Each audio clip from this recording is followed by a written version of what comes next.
Om Shanti. There comes a time when we ask ourselves, where did I come from? Or, do we really die?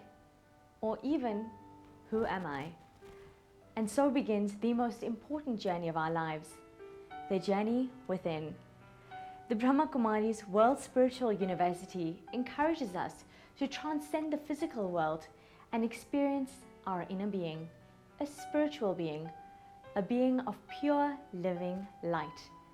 Today, in a special documentary, Sunday Sadhana explores the light of the energy of consciousness through the Brahma Kumaris and their story of immortality.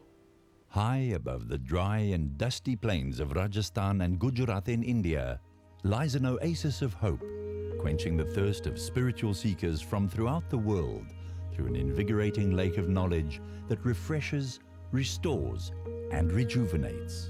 In fact, the highest point of the Aravalli Mountains that stretch southwest from New Delhi is Mount Abu, a beacon brimming with peace, calm, and tranquility, and home to the Brahma Kumaris World Spiritual University. The organization started in 1936, around that time, and it started off in Karachi, in Hyderabad, Sindh. It was the stories of a man himself who we call Brahma Baba today, but his name was Dada Lekhraj. He was having all of these experiences that were making him ask deeper questions, and Dada Lekhraj was a very devout person, so he had many sort of gurus that he would look up to, and he shared his experiences, but they were unable to give him answers to what these visions meant. And so he realized that he was on this journey on his own, and the one who was giving him these visions will have to help him understand what is the message behind this. Like water drops on scorched earth, Dada Lekhraj's visions revealed a body of knowledge about the nature of the soul, of God, and of time. It revealed the mysterious entity of God and described the process of world transformation. It was 1952 that they decided to leave Pakistan and come to India. One of the Swamis who had been a friend in a sense of Brahma Baba advised that Mount Abu could be a good place because it's quiet and it's secluded and an ideal place for meditation. When I first came to Mount Abu in 1966, it was just the one campus, and it was very, very basic and simple. But of course, the fortune was that we had Brahma Baba with us, and his magnetism, his spirituality, his love was the power that was what attracted us to Mount Abu. And of course, the place is very beautiful. The living skills that Brahma Baba taught have stood the test of time. The young women that he put to the forefront have themselves become beacons of love, peace, and happiness. From the beginning, the vision and the message that came through Brahma Baba was that the world had been dominated by a very patriarchal energy. And so we see that there has been such a force or energy of, a masculine energy that has dominated. And that if we want to create transformation in the world, then there has to be a balance that has to be recreated. And in order to recreate that balance, the feminine energy had to be empowered and bring forward. And in India, we had this amazingly, again, very, very charismatic leader, Dadi Prakash Mani, who took on the mantle of leadership after Brahma Baba passed away on the 18th of January 1969. And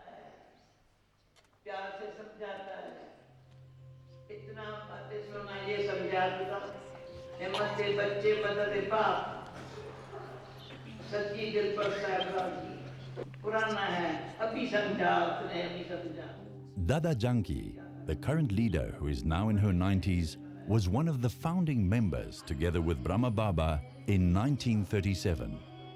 Under her guidance and inspiration, centers now exist in 130 countries.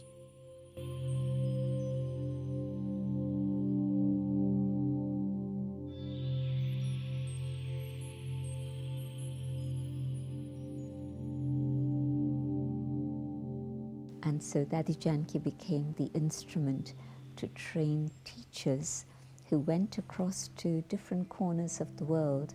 London's cosmopolitan, and so there were people there from Australia, from Canada, from South America, from Europe, and so they took the teachings and they then went back to their home countries and started sharing these things. But also I believe it's the changing times. The times are now such that people realize the need for spirituality. In a world parched of values, in a world increasingly troubled by greed, addiction, anger and violence, teachings of the university acknowledge that the foundation for sustainable outer change is inextricably dependent on deep inner change. You're looking for love outside. You're chasing after happiness outside, and you're never going to find it.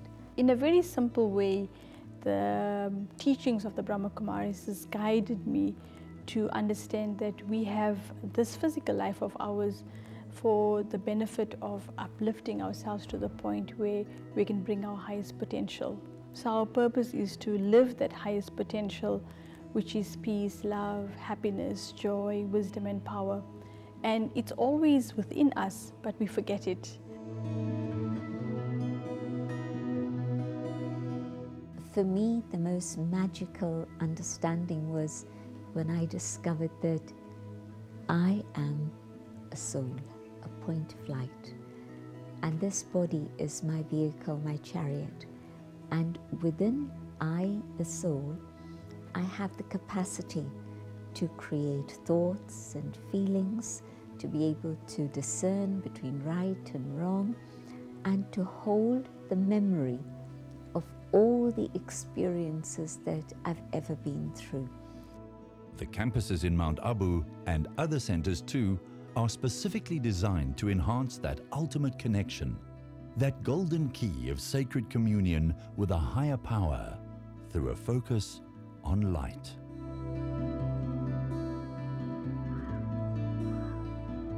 At the Brahma Kumaris, very specifically, when we refer to that light, we refer to that light as Shiva, which really means the seed, the benefactor and light.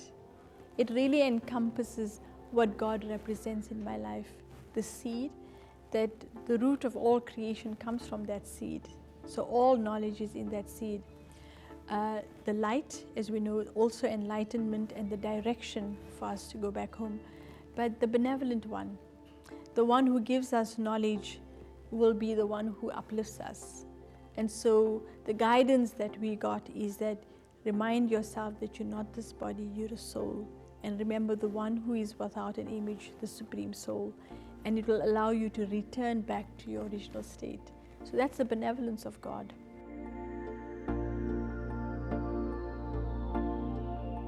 Spirituality is not divorced from life in the material world. But when we forget about spirituality, the material world begins to create a state of chaos. But awareness of spirituality and learning to be the master of one's own thoughts and one's own mind means that we're able to impact the world around us.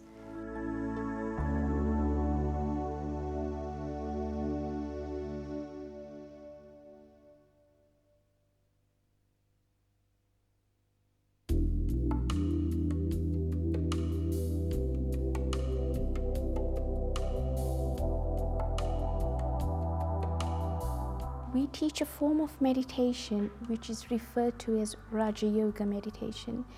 And Raja Yoga meditation is a contemplative technique. So what we offer people is a framework which is based on the body of knowledge that we give, which enables a person then using this body of knowledge to help them turn inwards and begin to reflect on themselves, on that inner level.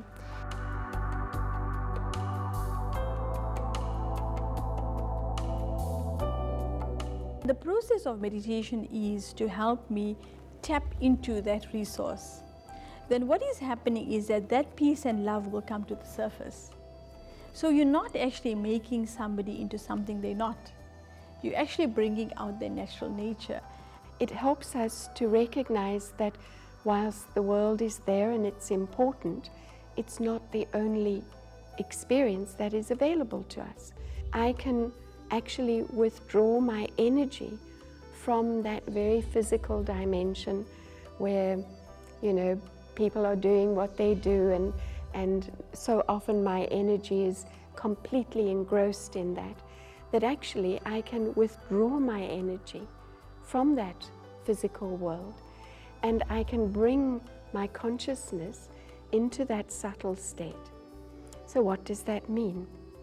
It means that for that time, the world and all its commotion has become silent.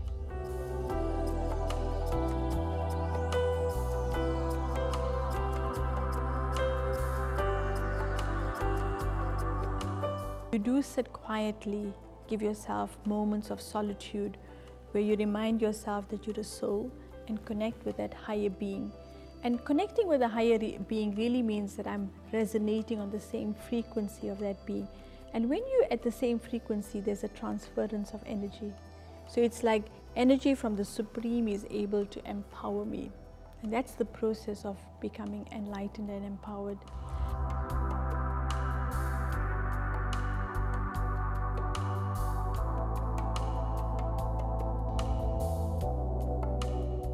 It's the meditation, that stillness that we accumulate within ourselves, that becomes the power that we require to move from good intention to actually being able to let go of those old habits.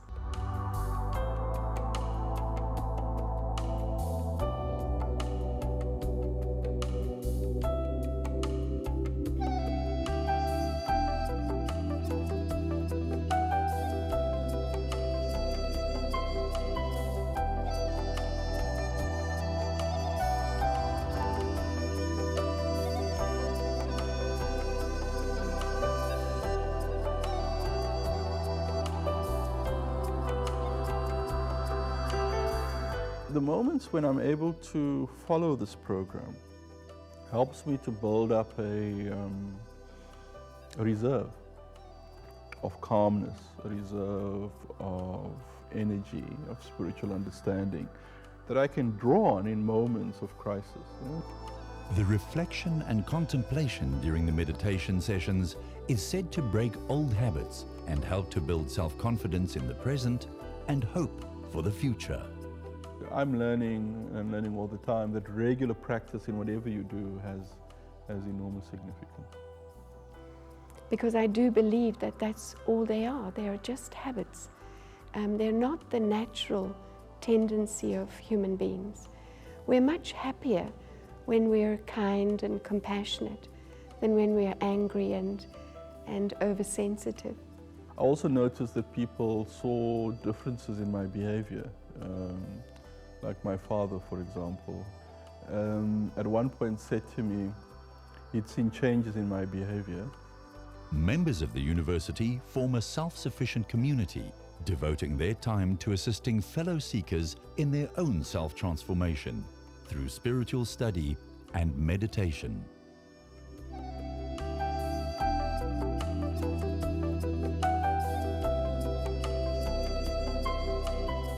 And the center of our meditation hall will always be the image that you see behind me, that of a point of light. And that's central because it firstly symbolizes the idea of the self being consciousness, but also that the divine, the supreme soul, God, is also supreme consciousness. And we use the symbol of a point of light to represent the divine energy. One thing that we do is we meditate with the eyes open, which is a different form from other forms of meditation. And that's one of the reasons why we have the symbol of the light in front, because then that's used as a point of focus for people when they meditate.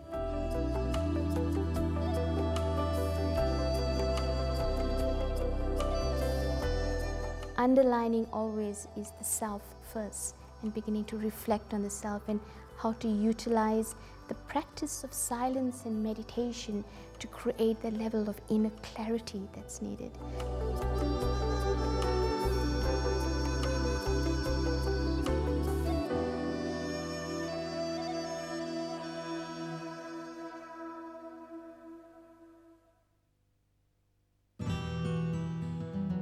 After 15 years, mainly in Karachi, Om Mandali, as the Brahma Kumaris World Spiritual University was first known, moved to Mount Abu 2 years after the partition of India and Pakistan.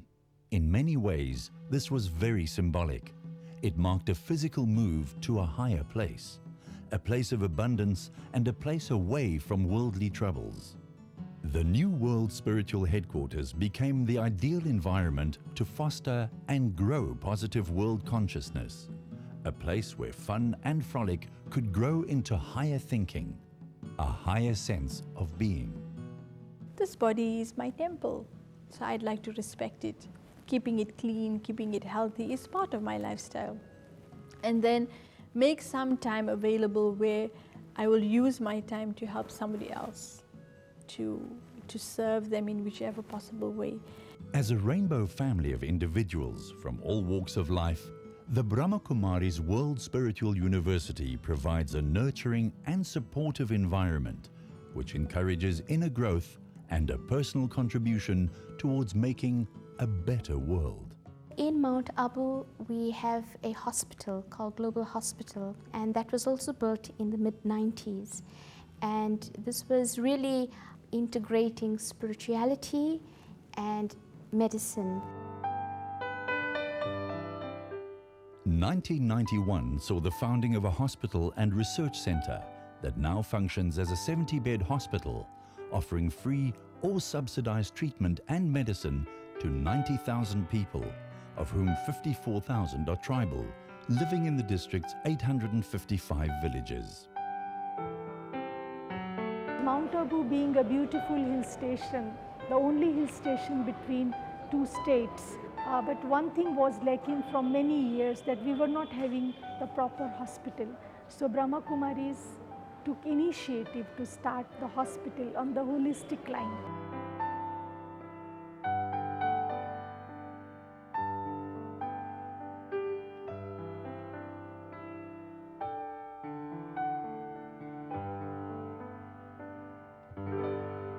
Spiritual care is one of the important aspects of the hospital.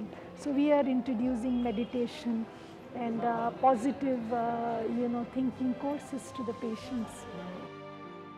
The benefits of meditation are not only for the person practicing it, but the power becomes manifest in projects that benefit man and the world at large. One of the unique things that you would also find at the Brahma Kumaris headquarters, all three of our campuses, is the use of solar energy. And that's because on one level, that to use energy that's clean, energy that's sustainable, energy that's not harming the earth in any way.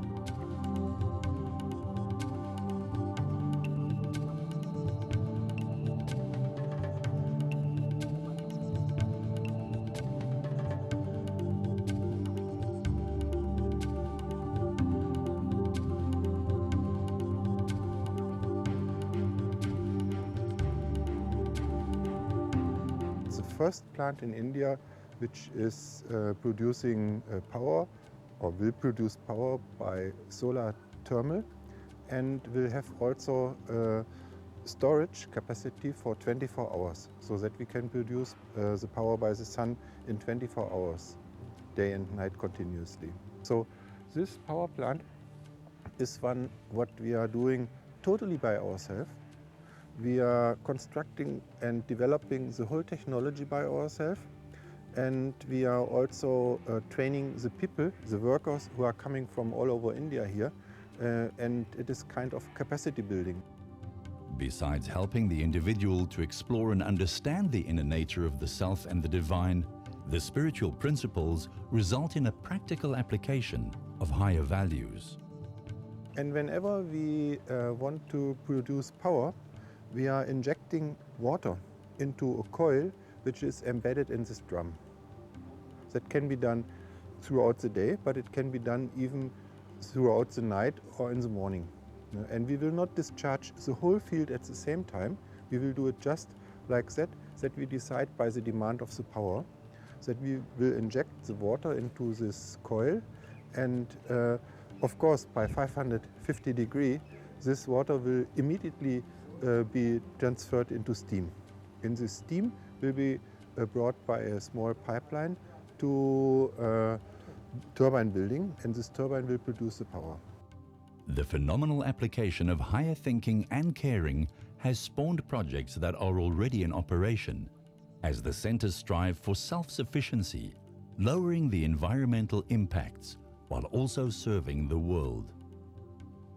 And इस kitchen में लगभग 50 से 60 हज़ार लोगों का भोजन 3 घंटे में बन सकता है, और वो वॉश करके फिर चावल स्टीम कुकर में बनाते हैं। तो 600 लीटर का एक चावल बनाने का स्टीम का कुकर है, और उसमें 40,000 लोगों का चावल 2 घंटे में रेडी हो सकता है।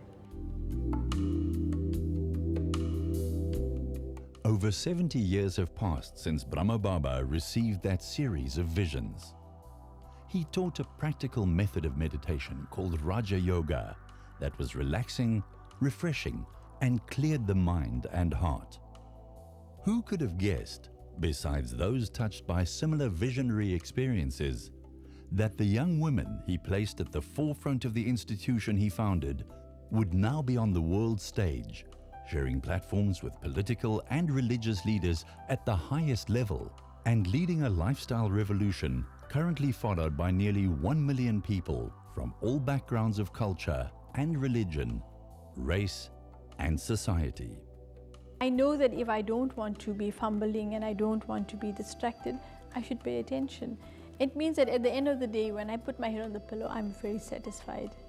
And for that, I'll keep doing this till the end of my life. But it doesn't feel like something I have to do. It's something I love doing. The vision is not just that I should be spiritual and I should have a relationship with God, but the vision is that there should be a better world for all.